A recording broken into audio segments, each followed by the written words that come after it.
The transport ship touched down on Krejar Prime with a rumble that shook Maria Chen's bones. She gripped her equipment bag tighter and watched through the small window as red dust swirled around the landing pad. This was it, her new assignment. A world where everything wanted to eat humans or chase them away. Sergeant Maria Chen stepped off the ramp and immediately felt eyes on her. Dozens of them. The Krejar warriors stopped their training exercises to stare at the newcomer. They stood over 7 feet tall, covered in golden fur, with manes that rippled in the hot wind. Their eyes glowed amber in the harsh sunlight. They looked like the lions from old Earth videos, except these lions walked on 2 legs and carried plasma rifles. Maria forced herself to walk steady across the compound. She was small compared to them. Most humans were, but she had survived the resource wars back home. She had earned her sergeant's stripes in combat. She would not show fear. "You are the human engineer?" a deep voice growled. Maria turned to face a massive Krejar warrior. His mane was streaked with gray and 3 parallel scars crossed his face. His armor bore the marks of countless battles. This had to be Commander Thraknor. "Sergeant Maria Chen, sir. Combat engineer." "Reporting for duty." Thraknor's lips pulled back, showing sharp teeth. Maria could not tell if it was a smile or a threat. "Probably both. You are small," he said flatly. "Can you even lift our equipment?" "I can do my job, sir." "We will see." Thraknor gestured to a younger warrior. "Kresh will show you to your quarters. Do not wander. The cubs think small things are toys." Maria wanted to argue to prove herself right then, but she had learned patience in the military. She would show them what humans could do. Words meant nothing here. Only actions mattered. The barracks were simple but clean. Maria shared the building with 2 other humans and a squad of Krejar warriors. The Krejar kept to their side. The humans kept to theirs. An invisible line divided the room. For 3 days, Maria worked. She repaired generators, reinforced defensive walls, and upgraded the communication systems. The Krejar watched but said little. She felt their doubt like a weight on her shoulders. They did not trust humans. They thought Earth's people were weak. On the 4th evening, Maria carried her helmet outside. The sun was setting, painting the sky in shades of orange and purple. She found a quiet spot near the barracks and sat down with her supplies. It was time to make this helmet truly hers. The standard military helmet was gray and boring. Maria had carried it through 2 tours of duty. It had saved her life more times than she could count. Now it was scratched and scorched. The paint was peeling. It needed work. She opened her small kit of paints. These were precious. She had traded half her chocolate ration for them. But art mattered to Maria. In the middle of war and death, creating something beautiful kept her human. Maria started with black paint, carefully outlining her design. A phoenix, the great bird from ancient myths that died in fire and was reborn from ashes. It felt right. Humanity had nearly destroyed itself in the resource wars, but they survived. They rose again, stronger. She worked slowly, mixing colors. Red and orange for flames, gold for the phoenix's wings. Her hands moved with practiced skill. This was meditation. This was peace. Maria did not notice she had an audience. A small sound made her look up. There at the edge of the shadows, 3 pairs of golden eyes watched her. They belonged to Krejar cubs. Each was about the size of a large dog, covered in soft golden fur. Their ears twitched with curiosity. Maria froze. She had heard the warnings about Krejar young. They were protected above all else. If she scared them, if they got hurt, the adult warriors would tear her apart. Slowly, she set down her brush. "Hello," she said softly. "I am just painting, see?" The smallest cub took a step forward. Its tail swished back and forth. The other 2 followed, slower and more cautious. They moved like real lion cubs, playful but nervous. Maria stayed very still. She kept her voice gentle. "This is a phoenix, a bird from my world. It represents hope and new beginnings." The cubs crept closer. The smallest one, barely knee-high, came right up to her helmet. It sniffed the wet paint and sneezed. Maria could not help but smile. "Careful, the paint is still wet." The cub looked at her with huge eyes. Then it looked at the helmet. Then back at her. It chirped, a sound that reminded Maria of questioning. The other 2 cubs sat down nearby, watching with intense focus. "Would you like to watch me paint?" Maria asked. She picked up her brush and continued working. The cubs moved closer, forming a small semicircle around her. They watched every stroke. When Maria blended colors, the middle-sized cub made a soft cooing sound. When she added detail to the phoenix's feathers, the largest cub's ears perked up. Maria found herself explaining her work. See how I use darker red here? It makes the flames look deeper, and the gold on the edges catches the light. It makes the bird look like it is really flying. The smallest cub touched the paint jar with one paw. Maria laughed quietly. You want to try? It was a risk. A huge risk. But something in Maria's heart told her this was important. This moment mattered. She poured a tiny amount of orange paint onto a flat stone. You can touch it if you want. Just be gentle. The small cub looked at the paint. Then very carefully it pressed one paw into the orange color. The cub lifted its paw and stared at it, fascinated by the bright color on its fur. Maria held her breath. What would happen next could change everything. The cub looked at the helmet. It looked at its painted paw. Then, with the serious concentration of a child making an important decision, it pressed its paw onto the helmet right next to Maria's phoenix. A perfect orange paw print appeared on the gray metal. The other two cubs chirped excitedly. Before Maria could react, they both dipped their paws in the paint and added their own prints to the helmet. 1 print, 2 prints, 3 prints, small paw marks surrounding the rising phoenix. Maria stared at her helmet. Her carefully planned design now had 3 bright paw prints on it. And it was perfect. Absolutely perfect. That is beautiful, she whispered. Thank you. The cubs seemed pleased with themselves. They sat back, tail swishing, looking very proud. The smallest one yawned, showing tiny sharp teeth. Then a roar split the evening air. Maria's blood turned cold. All 3 cubs jumped and ran, disappearing into the shadows as fast as they had appeared. Maria stood up, her heart pounding. Commander Thraknor stormed toward her. 2 other Krajari warriors followed him. Their faces showed anger. Real anger. Maria stood at attention, still holding her paint-covered brush. This was it. She had crossed a line she did not even know existed. Thraknor stopped in front of her. He was so tall she had to tilt her head back to meet his eyes. Those eyes blazed with fury. What did you do with the cubs? He demanded. Maria's throat felt dry. They watched me paint, sir. They added paw prints to my helmet. That is all. I did not hurt them. I would never hurt them. Show me the helmet. Maria picked it up with shaking hands and held it out. Thraknor took it, his massive paw making her helmet look like a toy. He stared at the design. The phoenix. The flames. The 3 small paw prints in bright orange. The silence stretched on forever. Maria could hear her own heartbeat in her ears. Finally, Thraknor spoke. His voice was quieter now, but still hard. Those cubs were mine. My children. They have never approached a coalition member before. Never. I am sorry, sir. They chose you. Thraknor handed the helmet back. That means something in our culture. I do not know what yet, but it means something. He turned to leave, then stopped. Rogue factions are moving in the southern territories. We have intelligence that they plan to attack this base. When they come, we will need every warrior, human or not. Thraknor walked away, leaving Maria standing alone in the gathering darkness. She looked down at her helmet. 3 paw prints glowed in the fading light, forever marking the day 3 cubs decided a human was worth trusting. She did not know it yet, but those paw prints would become a symbol, a bridge between 2 species. And soon they would be tested by fire. Maria could not stop thinking about the cubs. 3 days had passed since they painted her helmet. 3 days since Commander Thraknor had discovered them together. She wore the helmet during her work shifts now. The paw prints were dry, sealed with protective coating. Other soldiers noticed. Some smiled. Some whispered. The Krajari warriors noticed most of all. Maria was reinforcing a wall section when she heard small chirps behind her. She turned slowly. All 3 cubs were back. They sat in a neat row, watching her work with bright eyes. Hello again, Maria said softly. You 3 are brave coming back here. The smallest cub, the one who had made the first paw print, chirped and took a step forward. Maria remembered Thraknor's words. These were his children.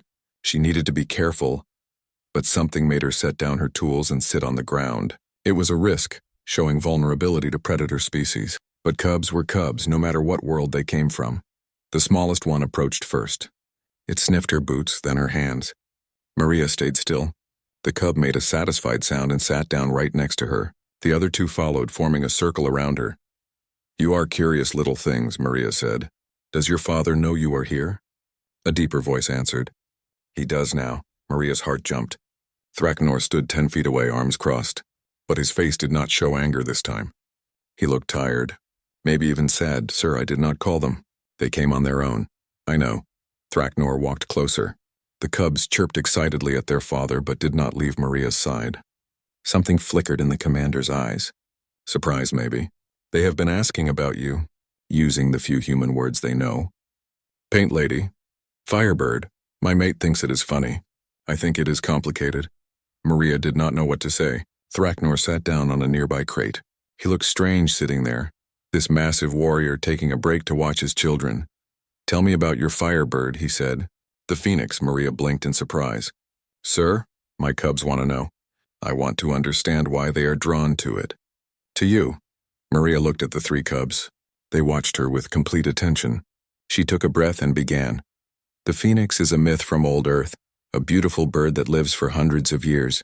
When it grows old, it builds a nest and sets itself on fire. It burns completely to ashes. But from those ashes, a new phoenix is born. Young and strong again. Death and rebirth, Thraknor said. We have similar stories. The warrior who falls in battle and is reborn in the stars. Yes, similar. Humans use the phoenix as a symbol of hope. No matter how badly we are destroyed, we can rise again. We can be reborn. The smallest cub chirped and patted Maria's leg with one paw. She smiled and gently scratched behind its ears. The cub purred. Actual purring like a giant cat. That one is Taz, Thraknor said. The brave one. Always first to try new things. The middle one is Kira. She is thoughtful, watches everything. And the largest is Resh. He will be a strong warrior someday. They are beautiful, Maria said honestly. My mate and I had 4 cubs in this litter. We lost one to illness last season. Thraknor's voice was heavy. That is why I worry when they wander. I cannot lose another. Maria felt a sharp pain in her chest. She understood loss. I lost my family in the resource wars. My mother, father, and little brother. A bombing raid. I was away at school. Thraknor looked at her with new eyes. That is why you fight? For revenge? No, for building something better. So other families do not have to lose each other. That is why I joined the coalition. That is why I came here even though your people do not want me. We do not trust easily, Thraknor said. Humans are new to the galaxy. Unproven. Small and weak-looking. Looks can be deceiving, Maria said. We are small, yes. But we are tough. Earth almost killed us and we survived. Wars almost ended us and we came back. Like the phoenix. Kira, the thoughtful cub, moved closer to Maria. She touched the helmet that sat beside Maria, tracing one of her own paw prints with a claw. She chirped questioningly. She wants to know if you will paint more, Thraknor translated. She likes creating things, Maria smiled. I would love to paint more. If you allow it, sir. Thraknor was quiet for a long moment. His cubs all looked at him with hopeful eyes. Finally he sighed. It sounded like distant thunder. There is an old saying among my people. Trust is earned in drops but lost in floods. You have earned a few drops, Maria Chen. My cubs see something in you that I am trying to see. Perhaps I am too old, too scarred from battle, but they are young. Their instincts are pure. I will not betray that trust, Maria promised. See that you do not. Thraknor stood up. Come, little ones. Your mother will worry. The cubs protested with chirps and small growls. Taz, the smallest, pressed himself against Maria's side. Thraknor's expression softened in a way Maria did not expect. Tomorrow, he said. They may visit tomorrow. For 1 hour, if you wish. I would like that very much, sir. After they left, Maria sat alone with her thoughts. Other soldiers had watched the whole exchange. Some looked impressed. Others looked worried. A human bonding with the commander's cubs could be good or very, very bad. That night, Maria could not sleep. She thought about Taz's little paw pressing onto her helmet, about Kira's curiosity, about Resh's careful watching, about Thraknor's grief for his lost cub and his fear of losing more. She understood him now. He was not just a warrior. He was a father, and fathers protected their children above everything else. The next morning, Maria brought more paints outside. She also brought paper, a luxury item she had been saving. If the cubs wanted to create art, she would teach them. They arrived exactly 1 hour after breakfast. All 3 bounced with excitement. Maria could not help but laugh at their enthusiasm. Good morning, artists. Ready to paint? For the next hour, Maria taught 3 alien cubs how to mix colors and make designs. They painted on paper, creating chaotic patterns of paw prints and claw marks. Taz experimented with different colors, mixing them until he created a muddy brown that made him sneeze. Kira made careful, deliberate prints in rows. Resh watched Maria's technique and tried to copy her brushstrokes with his claws. Other Krajari warriors passed by. Some stopped to watch. Maria saw different expressions. Some showed amusement. Some showed confusion. One younger warrior looked angry and walked away, shaking his head. Thraknor appeared near the end of the hour. He studied the papers covered in paint. This is chaos, he said. This is learning, Maria replied. They are discovering what they like. Taz likes bold colors. Kira likes patterns. Resh likes precision. Every artist is different. You are teaching my cubs to be artists, not warriors. I am teaching them to be both. Warriors who can create are harder to break. They have something to protect beyond just their own lives. They have beauty to protect, hope to protect. Thraknor picked up one of Kira's papers. She had made a design that almost looked like a flower, created entirely from paw prints in blue and purple. This is good, he said quietly. She would be proud. Maria understood he meant the cub they had lost. May I ask her name? Tirashi loved flowers. The few that grow in our harsh climate. Thraknor set the paper down gently. Perhaps this is why they come to you. You remind them that life is more than fighting, that creation matters. Both matter, Maria said. I fight so I can create. I create so I remember why I fight. You are wiser than you look, small human. Maria smiled. I will take that as a compliment, sir. The alarm started screaming before Thraknor could respond. Both of them jumped to their feet. The cubs froze, ears flat against their heads. All personnel to defensive positions. A voice boomed over the speakers. Incoming hostile forces. This is not a drill. Thraknor scooped up all 3 of his cubs in his massive arms. Get to your station, Sergeant. Show me what humans can do. Maria grabbed her helmet, the one with the phoenix and paw prints, and ran for the armory. Her heart pounded, but her hands were steady. She had trained for this. She was ready. Behind her, she heard Taz chirping, calling out to her. Maria looked back once. The small cub reached toward her with one paw. Stay safe, little ones, Maria whispered. Then she ran toward the sound of explosions. The battle had begun. The explosions shook the ground under Maria's boots. She ran through the compound with her equipment bag bouncing against her back. Plasma fire lit up the morning sky in bright green streaks. The enemy was here and they were not holding back. Engineers to the south wall. The radio crackled in her ear. We have multiple breaches. Maria changed direction and sprinted toward the south perimeter. Other soldiers ran past her, all heading to defensive positions. Krajari warriors roared battle cries that made her teeth vibrate. Human soldiers shouted coordinates and orders. The coalition forces were moving together, finally united by something. Survival. She reached the south wall and immediately assessed the damage. 3 sections were crumbling from rocket impacts. Rogue Krajari warriors poured through the gaps, their armor painted black with red clan markings. They outnumbered the defenders badly. Chen, we need those walls reinforced now. Lieutenant Parker, one of the other humans, shouted over the noise. I need 10 minutes and cover fire. You have 5 minutes and whatever cover we can give you. Maria did not argue. She dropped her bag and pulled out portable force field generators. They were emergency equipment, designed to create temporary barriers. She had modified them herself, boosting their power output. Now she would see if her improvements worked. She placed the first generator and activated it. A shimmering blue barrier snapped into existence, covering one breach. Plasma bolts hit the barrier and fizzled out. It was holding. Maria ran to the second breach. Enemy fire kicked up dirt around her feet. She dove behind a broken wall section and crawled forward. Her hands worked fast, setting up the second generator. Someone screamed nearby. She did not look. She could not look. Focus on the mission. The second barrier activated. 2 breaches covered. 1 more to go. But the third breach was under heavy fire. 3 Krajari warriors tried to hold the gap, but they were being pushed back. Maria saw one fall, clutching his side. The enemy was breaking through. I need covering fire on the third breach. Maria shouted into her radio. Negative, Chen. We do not have the personnel. Fall back! Maria looked at the gap in their defenses. If the enemy got through there, they would be inside the compound. They would reach the residential areas, where the cubs were. She thought of Taz pressing his little paw into her helmet, of Kira's careful patterns, of Resh trying so hard to learn, of Thraknor holding his children close. "Negative, sir," Maria said quietly. "I am closing that breach." She did not wait for a response. She grabbed the third generator and ran straight into the open ground. Plasma bolts flew past her head. She was small, fast, and completely insane. The enemy warriors seemed surprised to see a human charging them. Maria slid the last 10 feet on her knees, dropping behind a pile of rubble right at the breach. She slammed the generator down and hit the activation switch. Nothing happened.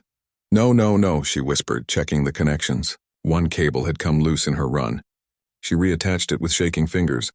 Plasma bolts hit the rubble above her head, showering her with hot debris. The generator hummed to life. The barrier snapped up just as an enemy warrior charged through the breach. He hit the force field and bounced back, stunned.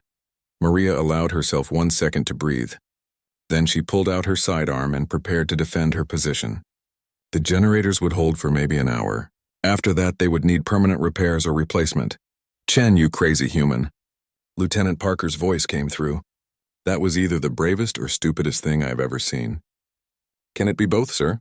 Before Parker could answer, Commander Thraknor's voice boomed across all channels. "All units, the enemy is using the canyon pass to bring in reinforcements. They have heavy vehicles and artillery. If those reach the base, we are finished." Maria's tactical mind immediately understood the problem. The canyon pass was the only route big enough for vehicles. It was narrow with high walls on both sides. If someone could collapse those walls— "Commander, this is Sergeant Chen. I can close that canyon." Silence on the radio. Then Thraknor's voice, careful and measured. "How?" "I carry demo charges for clearing obstacles. If I place them correctly on the canyon walls, I can bring down enough rock to block the pass completely." "No more reinforcements. What is the detonation range on your charges?" Maria's throat went dry. 200 meters, sir. "The canyon is 300 meters long." More silence. Everyone on the command channel understood what that meant. She could not get far enough away before detonation. It was a one-way mission. "Negative, Sergeant Chen. I will not order a soldier on a suicide mission." "You are not ordering me, sir. I'm volunteering. That canyon needs to close or we all die anyway. At least this way, most of us survive." She heard Thraknor breathing heavily over the radio. When he spoke again, his voice was thick with emotion. "You have earned more than drops of trust, Maria Chen. You have earned rivers, but I cannot send you to certain death. Sir, with respect, I am already going. Someone has to. Better it is someone small and fast who knows explosives. I can make the run. I can close the canyon. Please let me save your people. Let me save the cubs." The mention of his children seemed to break something in Thraknor. "If you do this," he said slowly, "you die a hero. Your name will be honored among my people forever. I would rather live, sir, but we do not always get what we want." Maria was already moving, gathering her demo charges. "I need that canyon entrance cleared for 2 minutes. Can you give me that?" "You will have it. All squads, concentrate fire on the canyon entrance. Give Chen her opening." Maria ran for the armory to grab the rest of her explosives. Her hands were steady. Her heart was pounding, but her mind was clear. This was what soldiers did. They sacrificed for others. They stood between danger and the innocent. She strapped on every demo charge she could carry. 20 pounds of explosives on her back and sides. Enough to collapse a mountain, let alone a canyon wall. Lieutenant Parker found her as she was loading up. "Chen, you do not have to do this." "Yes, I do." Maria picked up her helmet and put it on. The phoenix gleamed in the harsh light. The paw prints seemed to glow. Besides, the cubs worked hard on this design. It should go out in style.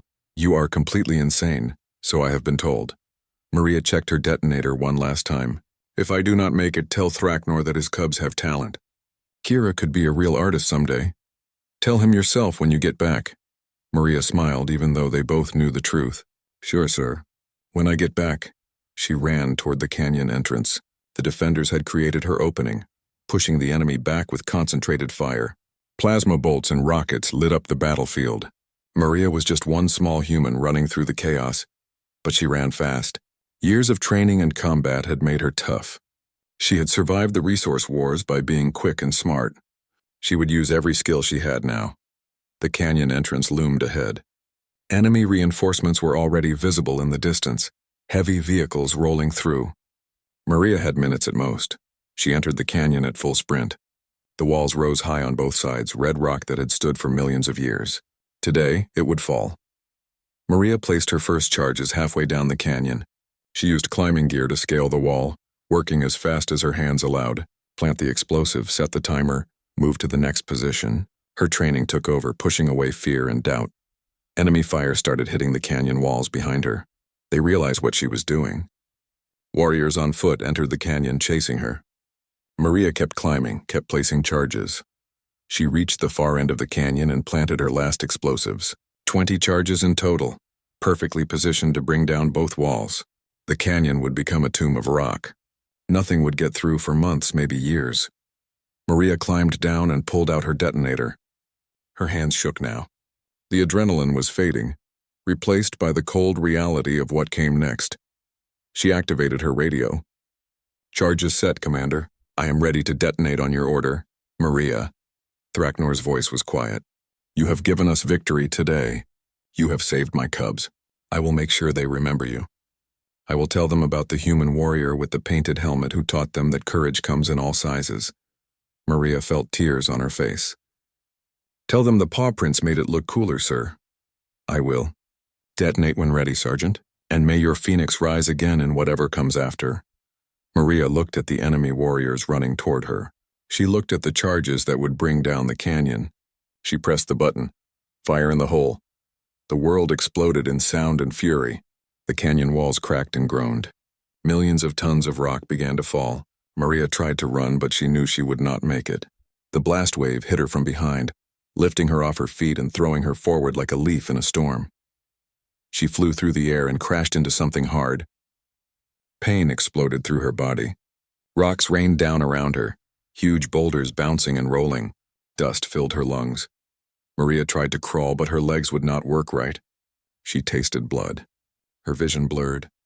The roaring of falling rock was everywhere, endless and overwhelming. She thought of the cubs one last time. Their bright eyes, their curious chirps, the feel of Taz's little paw in her hand. "Sorry, little ones," she whispered. "I wanted to teach you more." The darkness came, and Maria knew nothing more. The canyon was sealed. Millions of tons of rock blocked the pass completely. The enemy reinforcements could not get through. Without their heavy weapons and vehicles, the rogue faction's attack broke apart. The coalition defenders pushed them back, winning the battle. But the victory felt hollow to Commander Thraknor. He stood in the command center, looking at the casualty reports. 14 Krejari warriors wounded, 3 humans injured, and 1 human missing, presumed dead. Sergeant Maria Chen had not answered any radio calls since the detonation. No one could have survived that explosion in the rockfall. "Sir?" Lieutenant Parker stood at attention, his face pale. "Permission to organize a search party for Sergeant Chen." "The canyon is unstable," Thraknor said, his voice rough. "Sending in teams now would cause more deaths. We wait until the dust settles and the geologists clear the area." "But sir, she is gone, Lieutenant." Thraknor turned away. "Prepare a memorial service. Maria Chen died a warrior. She will be honored as one." Parker left, his shoulders slumped. Thraknor stood alone in the command center. He did not let himself show weakness in front of his warriors. But now, in private, he allowed his grief to surface. The small human had surprised him. She was brave, clever, and kind. She had treated his cubs with gentleness when others would have feared them. She had taught them about art and beauty in the middle of a war zone, and when the time came, she had given her life to save them all. Thraknor thought of his cubs asking for their paint lady tonight. How would he explain that she was not coming back? How would he make them understand that warriors sometimes did not return from battle? The memorial service was held that evening. The entire base attended. Human soldiers wore their dress uniforms. Krejari warriors brought weapons and armor, traditional offerings for fallen fighters. They built a small monument near the collapsed canyon, placing Maria's equipment and personal effects around it. Lieutenant Parker spoke about Maria's service record, her courage in the resource wars, her skills as an engineer, her dedication to the mission of peace. His voice broke several times. Then Thraknor stepped forward. In his hands he carried 3 small painted stones. His cubs had made them during their art lessons with Maria. Each stone bore a paw print in bright colors. Maria Chen was human, Thraknor began. She was small. By Krejari standards, she was weak. But she had the heart of the greatest warrior. She saw my cubs not as weapons to be trained but as children to be nurtured. She taught them that strength comes in many forms, that beauty and battle can exist together, that warriors fight not because they love violence but because they love what lies behind them. He placed the 3 painted stones at the base of the memorial. My cubs chose her. In our culture, this is sacred. Cubs have instincts that we adults forget. They see truth that we miss. My children saw that Maria Chen was worth trusting, worth following, worth loving. Thraknor's voice grew stronger. She saved this base. She saved my cubs. She saved all of us. From this day forward, any human who serves with my warriors will be treated with the same respect as any Krajari. Maria Chen has proven that courage knows no species, honor knows no size, and sacrifice knows no boundaries. The Krajari warriors roared their approval, a sound that shook the air. The humans saluted, tears streaming down many faces. The 2 species stood together, united in grief and respect. After the ceremony, Thraknor returned to his family quarters. His mate Shera waited with their 3 cubs. The little ones were subdued, their ears flat against their heads. They knew something was wrong. The paint lady is not coming, Taz asked in the simple language of cubs. Thraknor knelt down, gathering all 3 cubs close. No, little one. She went to fight the bad warriors. She stopped them from hurting us, but she could not come back. Taz began to cry, soft mewling sounds that broke Thraknor's heart.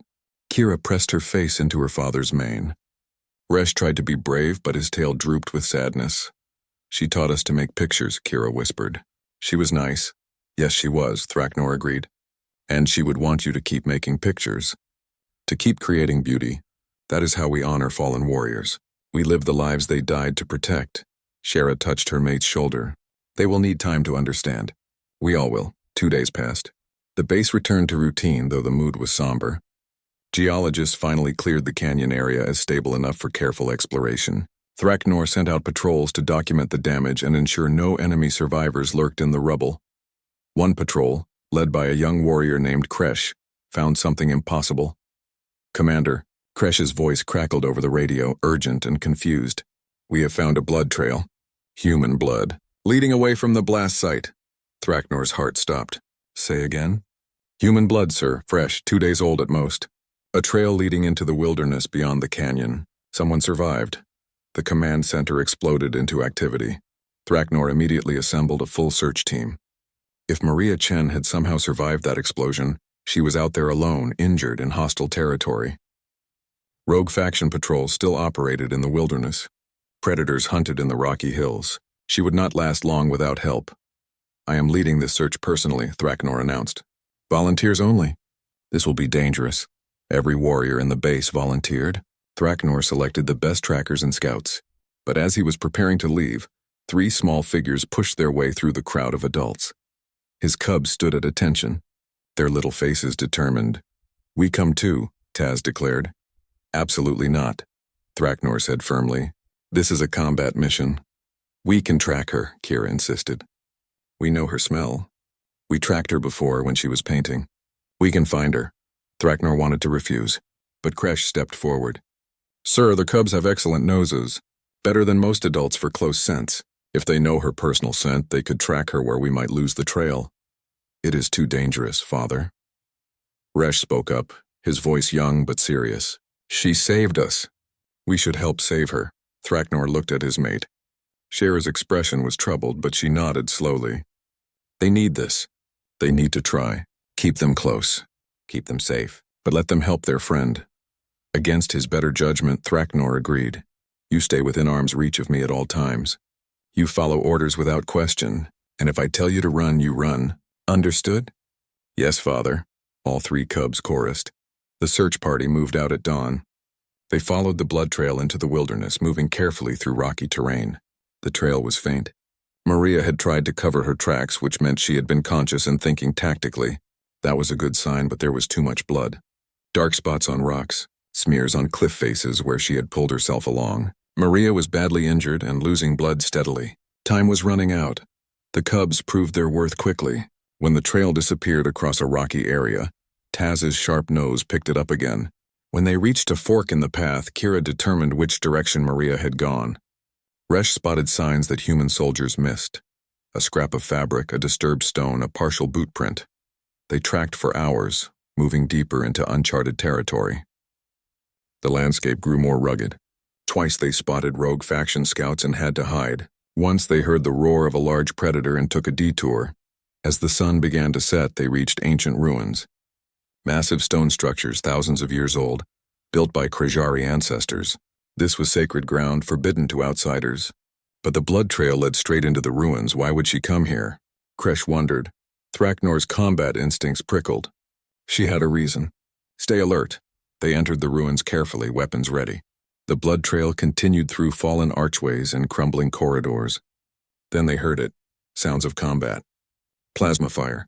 Human cursing. The clash of metal on stone. Maria. Thraknor roared. Where are you? Commander? Maria's voice, weak but alive, echoed from deep within the ruins. Stay back. They have excavations. Weapons. But they were already running toward her voice. The search party burst into a large chamber and found chaos. Maria was there, alive but barely. She had barricaded herself behind ancient stone pillars. Her armor was cracked and blood-stained. One arm hung useless at her side, but in her good hand she held a plasma pistol, and she was firing at a group of rogue faction warriors. Behind the rogues, crude excavation equipment surrounded a massive pit. At the bottom, something ancient and dangerous gleamed with deadly light. Old HFY War machines, technology from a more violent age. They have been digging here for weeks. Maria shouted over the weapons fire. I found them by accident. They are trying to recover ancient weapons. Thraknor saw the truth immediately. This was why the rogue faction had attacked the base.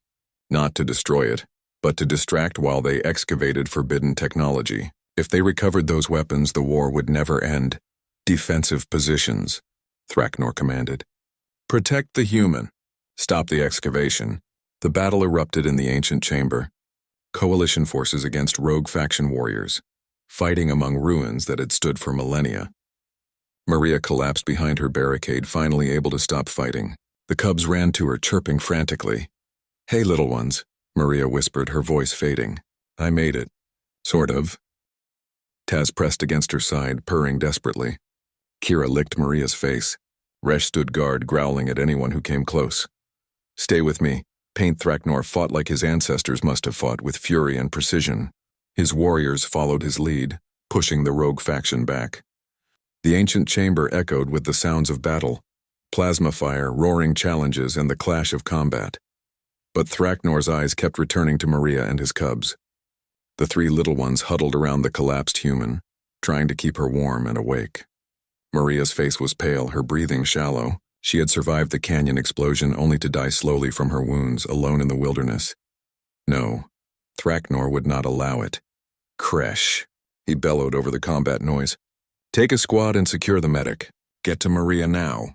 Kresh and three warriors broke from the main fight, forming a protective shield as they rushed toward Maria's position. The rogue faction warriors tried to stop them, but Thraknor's forces were driven by something the rogues did not understand. They were not fighting for territory or pride anymore. They were fighting for one of their own. The medic, a Krajari female named Syra, reached Maria and immediately began emergency treatment. She worked fast, sealing wounds and administering stimulants. The cubs refused to move, pressing close to Maria even as Syra worked around them.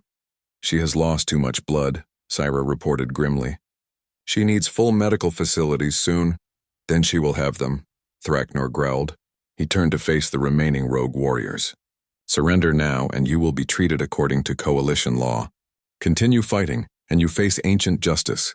The rogue leader, a scarred warrior named Vex, laughed bitterly. You protect a human? You let your cubs bond with an alien? You have grown weak, Thraknor. Soft. That is why we will take back what our ancestors built. Our ancestors built those weapons for conquest and domination, Thraknor replied. They nearly destroyed our entire species. That is why they were buried and forbidden. Progress means learning from the past, not repeating it. Beautiful words from a warrior who has forgotten his pride. Thraknor looked at Maria, barely conscious, with his cubs keeping vigil. He thought of her courage, her sacrifice, her kindness. No, he said quietly. I have finally remembered what pride truly means. It means protecting the innocent, honoring the brave. Building bridges instead of walls, he raised his weapon. Last chance. Surrender or face the consequences. Vex snarled and charged. The final phase of the battle was brief but fierce.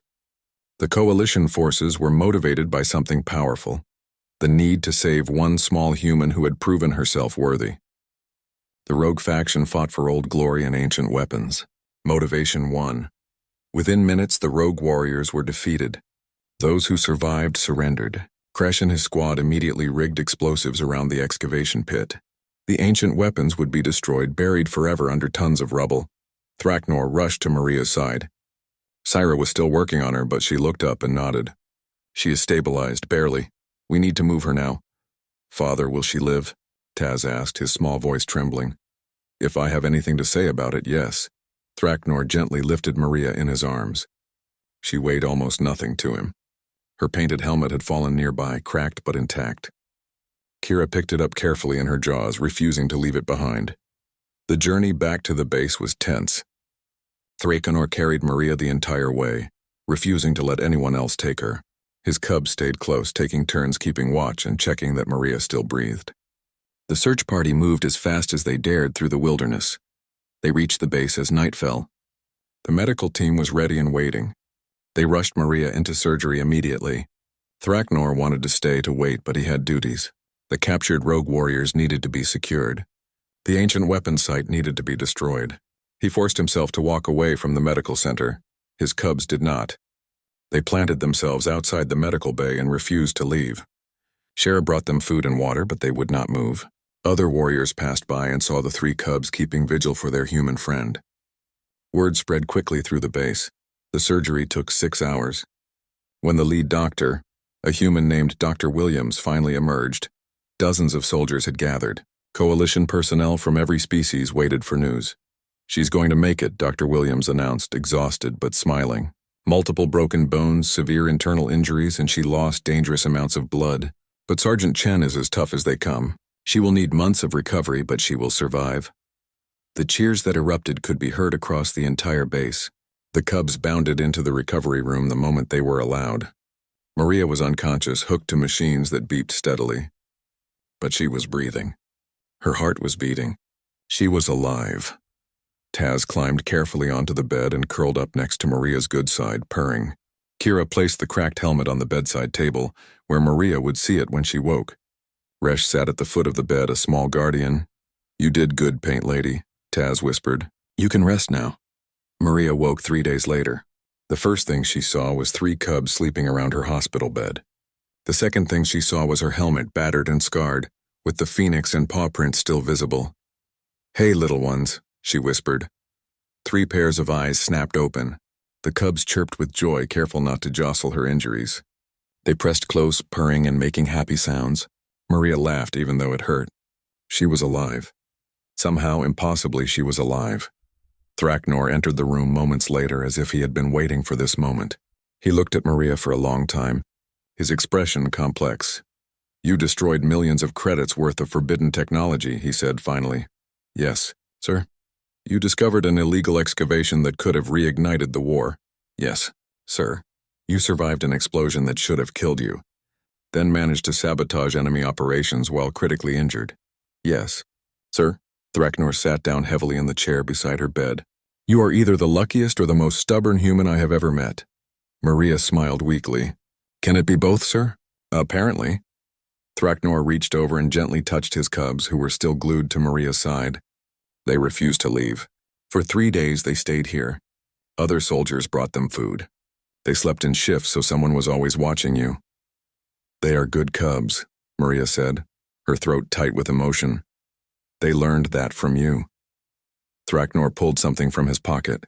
It was a medal gleaming silver with the Coalition symbol.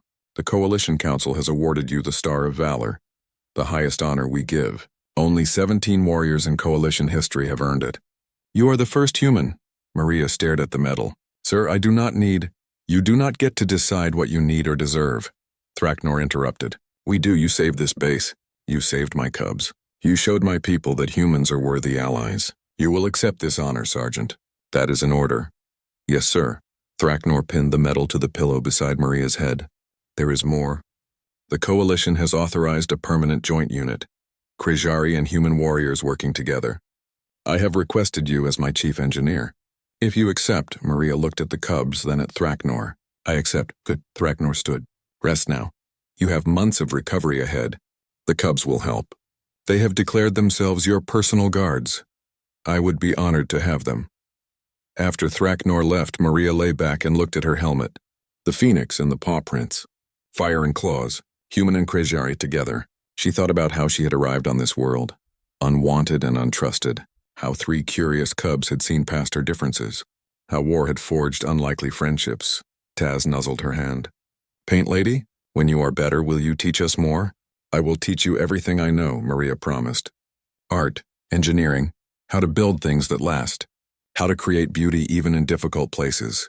And you teach us to be brave, Kira added. Like you. You are already brave, Maria said. All of you. You tracked me through dangerous territory. You did not give up.